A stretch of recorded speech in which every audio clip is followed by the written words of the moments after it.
Hi there, I'm coverkillernation, and what's going on in the world today? In the world of heavy metal, that is. Let's find out a couple of ways that heavy metal has made the news thus far this week. And we're going to begin with some album announcements, because, yeah, we're getting into that season. We were talking a lot about the second quarter about a month ago, and it's going to be over here at the end of June, but we're getting got three major announcements this week, for albums that will be in the third quarter, which begins in July. The first of which that we got was for Revocation with their brand new album entitled Great Is Our Sin, which will be due out on July the 22nd. This is the follow-up to Deathless, which was excellent and released in late 2014. Their brand new song Communion is available for streaming now for you guys to check it out. It is pretty darn good. These guys are set up for a hell of a follow-up to a great disc. The second one, though, for all of you gentlemen out there, if you really like to gent it up, put some gent in your coffee and all other gent-related gentliness, I guess, we have Periphery with 3 Select Difficulty, which is the follow-up to 2015's Juggernaut Alpha and Omega Cycle. So, obviously they're dropping that idea and going back to the whole gaming construct, and watched Happy Gilmore recently, considering the name of the new song is The Price Is Wrong. You know what follows. That album is also slated to come out on July the 22nd, so that means that Periphery, Revocation, both releasing new albums on the same day, could be a big heavy metal weekend. Definitely prepare your Jack Daniels and, make sure that your head is still attached to your neck. The third of which, though, is 2 weeks later on August the 5th. Carnifex, who, of course, scored a huge album with Die Without Hope, will be releasing their brand new album entitled Slow Death, and they have a brand new song also available for you to check out. Oh boy! It's entitled Drown Me in Blood, and it is a blood-soaked son of a bitch. This is certainly a track that lives up to that name, and it seems like Carnifex is only gaining momentum and furthering the momentum that their last album provided with them, as opposed to losing some of it. All 3 of those songs are going to be available for your streaming or listening pleasure via links in the description box below. I highly implore you to check it out. Secondly, and in more sad news, of course, we know about the tragedy of Nick Menza, losing him at the age of 51 over this past weekend. There has been some, I guess, good news that have come out of this that's based around the fact that it's not drug-related. He, of course, died while he was on stage with Ohm during a concert, 3 tracks in, and just collapsed. A lot of the patrons thought that it was a seizure, but it ended up being a massive heart attack.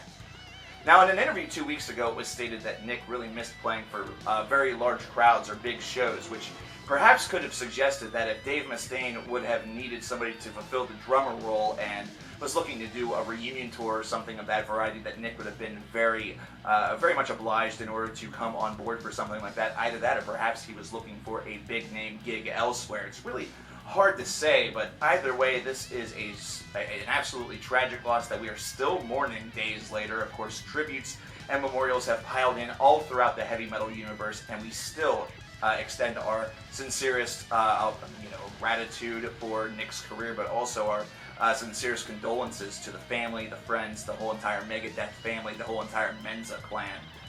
Finally, we have a 2-pack, actually a 3-pack now that I think about it, of just basic information, I guess, if you really want to call it that. First of all, Jordan Rudess, who is donning his best Scott Ian impersonation, look at that fucking beard, has indicated that Dream Theater's follow-up to The Astonishing is going to be very different, which, whenever you consider what The Astonishing was, it was very different. So basically that means instead of making The Astonishing, they're just making another Dream Theater album, or something. Well, basically what Jordan was indicating was that they always aren't looking to follow up or try to exceed what they had done prior, instead just try to do something that feels very much centered within them.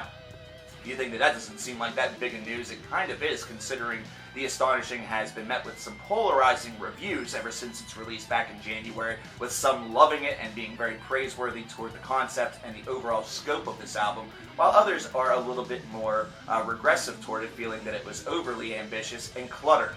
But also, we got the news today that Manowar will be embarking on their farewell tour in 2016. Now, this is a group that hasn't had a brand new record since, I believe, 2007, so I honestly was unsure whether or not they were still active, but they have been active, they have been touring, and they are deciding to go out with a bang with a big farewell world tour. Now, whether or not you like Manowar or appreciate what they've done for heavy metal, these guys were true warriors of the heavy metal genre during the 1980s and some portions of the 1990s. I have a couple of their discs myself and think that they're pretty decent, although at times can be a bit cheesy, with a track such as Warriors of the World definitely taking the cheesecake, but at the same time also being a grand declaration of what heavy metal and heavy metal fans were all about, perhaps in a bygone era, considering nowadays, whenever people say that they're warriors, there's usually an S and a J that is preceding that, as opposed to Warriors of the World.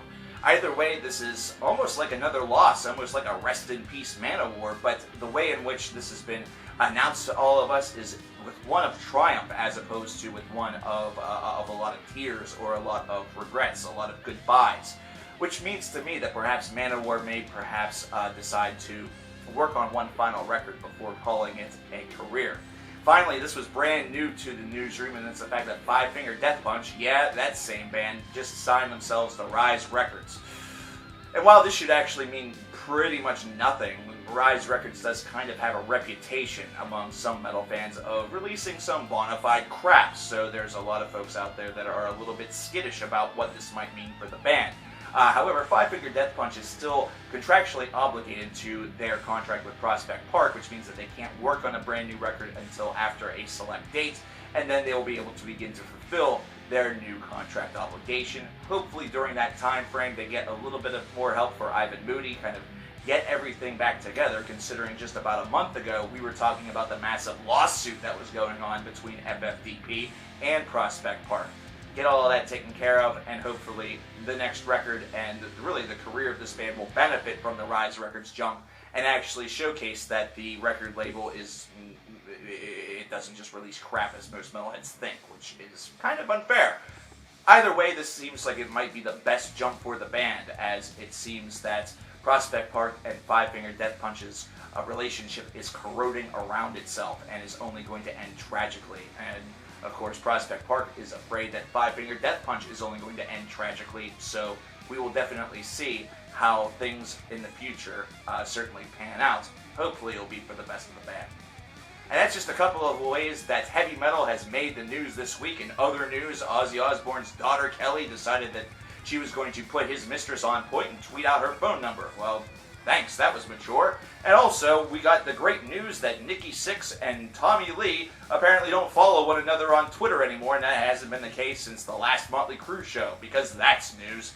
Either way, I'm coverkillernation, and the next time that heavy metal makes the news, sometime next week, I'm sure it's going to happen, I'll be here to tell you. Take care.